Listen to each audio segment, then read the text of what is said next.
लोकसभा चुनाव होने के बाद अब उत्तराखंड की 2 विधानसभा सीटों पर उपचुनाव होने हैं और उपचुनावों को लेकर चुनाव आयोग ने तिथि की घोषणा कर दी है।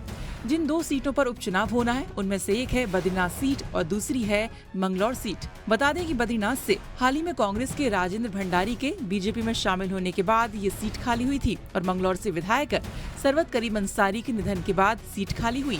अब 10 जुलाई को इन दोनों सीटों पर वोटिंग होगी और 13 जुलाई को परिणाम आएगा। वहीं 14 जून को नॉमिनेशन शुरू होगा और नॉमिनेशन की अंतिम तारीख 21 जून है।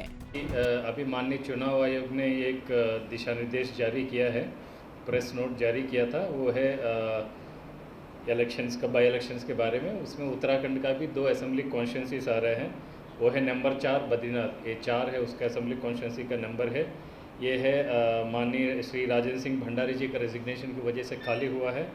और दूसरा है 33 मंगलौर, ये है माननीय श्री सरवत करीम अंसारी जी का मृत्यु होने के पश्चात ये खाली हुआ है।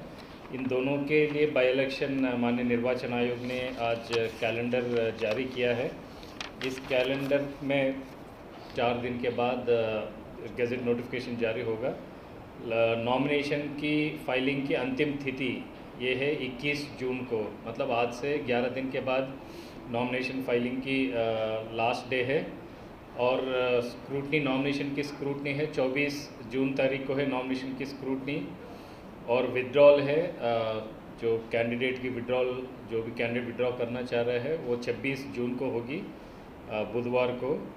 और डेट ऑफ पोल होगी 10 जुलाई को, ये है वेडनेसडे को होगी, बुधवार को ये भी 10 जुलाई को। और काउंटिंग होगी 13 जुलाई को, शनिवार को, 13 जुलाई शनिवार को काउंटिंग होगी। और पूरा प्रक्रिया, मतदान प्रक्रिया 15 जुलाई सोमवार को ख़त्म होगी। अब और इन दोनों ज़िले में आचार संहिता लागू होगी। आचार संहिता मात्र इस 2 ज़िले में ही लागू होगा। और जो ट्रांसफ़र पोस्टिंग जहाँ तक संबंधित है वो उस असेंबली कॉन्स्टिट्यूंसी के अधिकारियों के ऊपर लागू होगा। जो क्लॉज आप सब लोग अच्छे विदित है, क्योंकि अभी ये हुआ है 3 साल का और होम डिस्ट्रिक्ट का ये क्लॉज लागू होता है। और जो भी रिटायर हो रहे कर्मचारी 6 महीने के अंदर, उनके ऊपर ये क्लॉज लागू नहीं होगा। और जो बाकी डिटेल से कितने वहाँ पर मतदान केंद्र है, मैं रिक्वेस्ट करूँगा मेरे साथी, मेरा असिस्टेंट सीईओ मसूदास जी से, आपको अवगत कराएंगे। वही आचार संहिता हरिद्वार और चमोली इन 2 जिलों में ही लागू होगी। अब देखना ये होगा कि इन दोनों सीटों पर कौन सी पार्टी किस प्रत्याशी को मैदान में उतारती है। Bureau report.